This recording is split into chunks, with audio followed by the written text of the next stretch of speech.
see you all. Usual format for us, nothing drastically different. We'll start off with Jeremy to go straight into interviews here from PLP. Anything else at that point under immediate embargo we will do. And then we will be under embargo for second section until 10:30 PM this evening, which is obviously for the Saturday newspapers. Cameras happy? In that case, we'll go with Jeremy. Hi, Thomas. Hi, Jeremy. Is Ivan Toney set to play his first game of the year, and what's the latest on Baptiste, Onyeka and Hickey's fitness for this weekend? Yes, Ivan is fit and available, and he will start tomorrow. So I just named that one out of 11. So that's positive news. Baptiste is in a good place, trained fully for a week-ish, and hopefully can be soon ready for selection. Just needs a few minutes from a friendly or through a B team game. Hickey also trained fully this week. He will play. It's more. He played tonight. Yeah, tonight. Tonight with the B team. So it's good getting me into him. So he's progressing. He's not ready for tomorrow. And Onyeka is still a few weeks from being a potential involved in the squad. Great news, obviously, about Ivan. But are you wondering actually how many games he might play this season, given what's looming possibly on the horizon with the betting charges? And are you making any contingency plans sort of this window for another striker? Yeah, of course we know the situation with Ivan. We don't know what will be the final decision. We are always looking into how can we make the squad strong enough. I think we did a very good business with Kevin Schade, getting him in early. And as I said earlier, he's a player that we wanted in to make our squad as strong as possible, even with or without Ivan Toney. So we would like him to be there with Ivan, but also we covered us a little bit more if something should happen. Window obviously is open, a couple of weeks left. David Raya has been linked with Tottenham. What would you say to Tottenham or any other Premier League club who was interested in the goalkeeper? I understand why they're interested. He is a very, very good keeper. I think I said many times. I think he's among the best in the league. I think he's performed fantastic for us, but he's going nowhere. Any sign of him signing an extension on his contract? Let's see. We are interested. I know David is very happy here, but there'll be ongoing discussions, of course. It's not often we see David Beckham jumping over the wall to see a Brentford B team game, but it happened this week at Welling. Neil McFarlane's been raving about Romeo's performance. Have you spoken to Romeo or indeed his dad about that game? No. I think it's important to. Romeo is a very good player. Of course, he have a name that is pretty worldwide and big. You can't compare. Maybe Laudrup is also a decent player. So I coached his son Andreas Laudrup in Lyngby, and it's important to take him as a player and not as a Laudrup, but himself. I think that's important. So here for Romeo, he is himself. And he of course have a big name. He's here for a reason, because we think he's a good player. Pleased that we could make the loan deal. Pleased to see that he's doing well. Pleased with the performance he played here. I had the last game. And when you have players either permanent or on loan, it's for a reason. It's for either get the team to performing, or maybe to extend that loan deal or make it a permanent deal. So we just hope that he keep progressing and make himself very interesting for us. Just final couple of points. It's Bournemouth back in the Premier League this weekend. It marks the halfway point of the season. If you go into the halfway stage on 29 points with another win, surely you might be thinking about European football potential. To be on 29 points, we need to win tomorrow, of course. We're going into the game like every other game we want to win. Same tomorrow. I said to the players, this is a big game for us. We need to go out there and top perform every single time we do well. When we beat City and West Ham and Liverpool, the expectation will always rise, which is natural. the big thing for us is that we need to go out on top perform. Then we need to see if it's enough. We're playing Bournemouth, that they will, be doing everything they can to win. And every single time we faced them, it's been very, very difficult and tight games.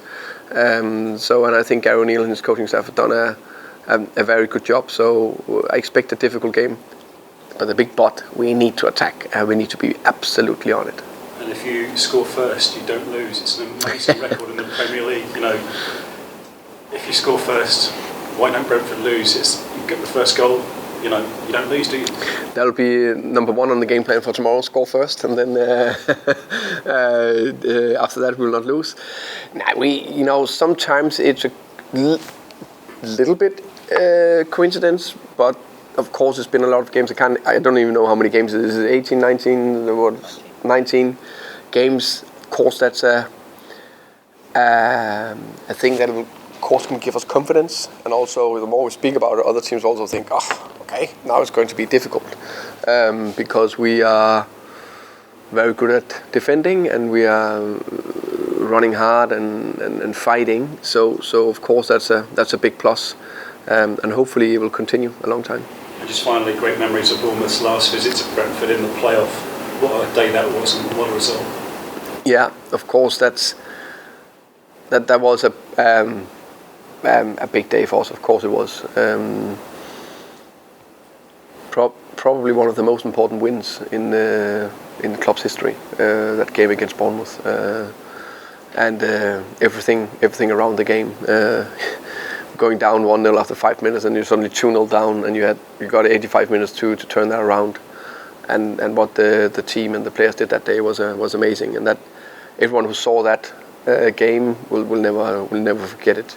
Tomorrow, of course, obviously is completely different, but we still need to remember that game and be pleased about that. You're welcome. Hi, Thomas. Hi. Going back to injury news, I just wanted to ask: is Pontus Jansson still progressing positively? Progressing positively, unfortunately not available yet. Okay. And then you spoke about how the games between your side and Bournemouth have always been tight.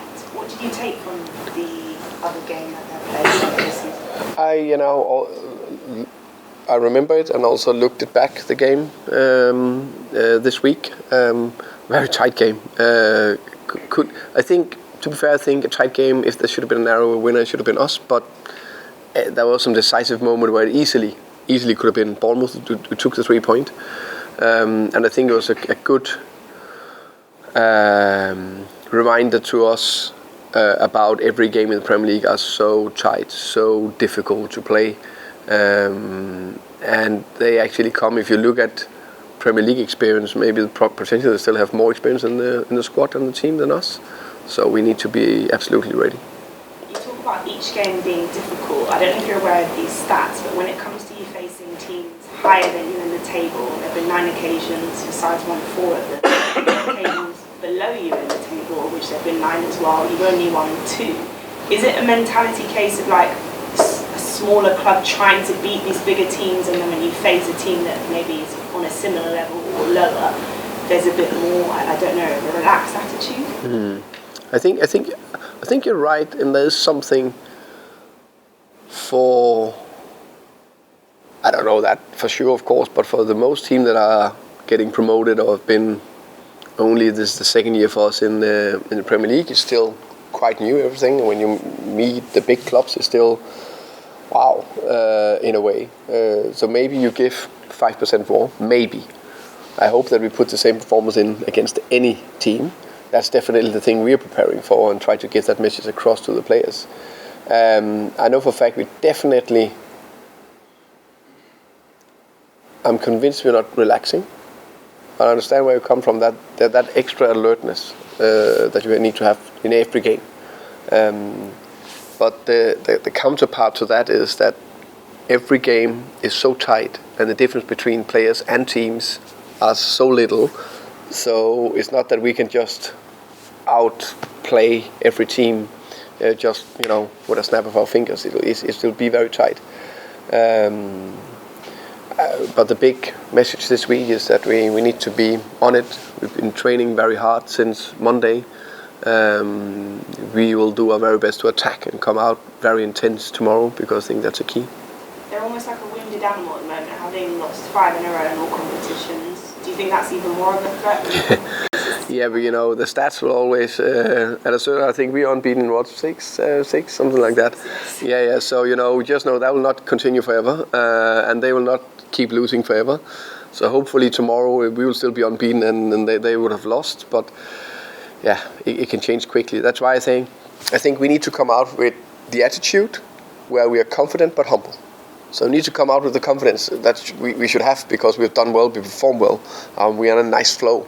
But we need to be so humble, because we need to know how much effort and how much hard work we need to put into it tomorrow. And then just finally, with it being almost the halfway point of this season, you're 6 points better off than you were at this stage last season. You mentioned fine margins there, but what else do you put that down to?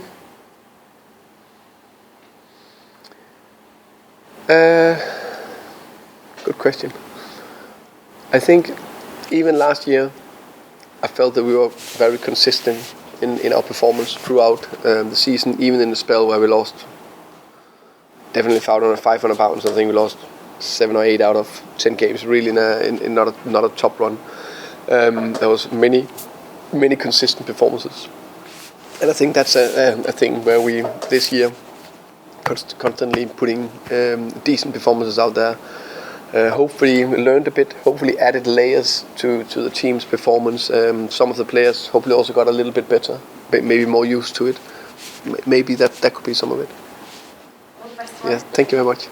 Anything else for immediate embargo, Jake? Yeah, I've just got a couple. Just wanted to ask you about Sergi Canos, because there were a couple of reports yesterday that he was prepared to move on from the club, and I know he only has 6 months left of his contract. So I was wondering if you could just give us an update on what's going on there. Sergi is part of the team, part of the club. He came on the last 2 games, so for me he's still a very important player.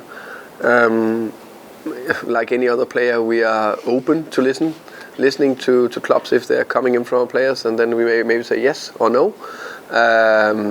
Sergi is the longest serving so far in this current squad. Yeah, pretty much. Probably the most games. Had a fantastic time here. So many great things he's been part of. So very, very pleased with him. He's been unlucky this season. He started the season injured, came back, setback, came back, a setback, and then he's more ready now, and just waiting for his chance to get into the team. I wanted to just ask about Thomas Strakosha as well, because I think we asked you before about some of the comments his agent had made, but he obviously played in the cup game last week, so I just wanted to ask what's the plan going forward. I know he had those setbacks with the injury he suffered in training, but now he's really fit. What do you hope to see from him? The plan is still he is our player, so it's always tricky when you need to discuss things like this in the press and in the media. I haven't spoken to the agent. I don't think I ever met him. As far as I know, the plan is that Thomas is staying here with us. That's definitely my plan and our plan, and I think also Thomas's plan. And we're pleased with him. He's been unlucky with injury. I think that was the biggest setback, and he just come back. He's still a tiny bit off his level, I would say, because he's only trained probably for 2 weeks with the team before he played, so probably need a few more weeks to get up to the right intensity. That's everything from me. Okay. You mentioned in one of your previous answers that expectations have risen based off previous results. Do those expectations also, the rising of those expectations also flow to the locker room, where within the dressing room itself, the players are now maybe having some higher expectations of what they can accomplish this season? I think they have a big belief, and hopefully when I keep talking about we want to end as high as possible. Hopefully they constantly try to look up. The biggest thing for me is that we are constantly aware of how hard we need to train. So I was very, very aware from day 1 this week, from Monday, that there was any complacency in terms of coming late, not training hard enough, the numbers not good enough, not giving the effort, I would be on top of them. I think it's a big we will be on top of them. I think it's a big praise to the players that have actually been, back on this week. Of course, I tried to reinforce the message from before Monday's training. We need to train hard. We need to train harder than we normally do this week to be up there. All these bits, we constantly try to reinforce the message. But I hope, hopefully, these performances give us confidence. So there's one other thing I forgot to ask, sorry. The club released a statement yesterday about Ivan Toney and that a man had been, he's going to be formally charged at the court later this month for comments that he made towards Ivan on social media. Just want to know, is that something you've spoken to Ivan about and sat down with him over the last couple of months, or have you kind of just left him to it? No, that was, we're talking about the previous situation. No, what are we talking about? I'm not talking about the FA investigation when someone sent him messages on social media, yeah, and they're now going to be appearing in court at the end of the month. That's the one you're talking about? That's the one, this yeah. is the one I'm talking about. I'm not talking about the last couple of days, but of course in general I speak with him about that, yeah. Yeah. Anything else? Right, at that point we'll go under embargo till 10:30.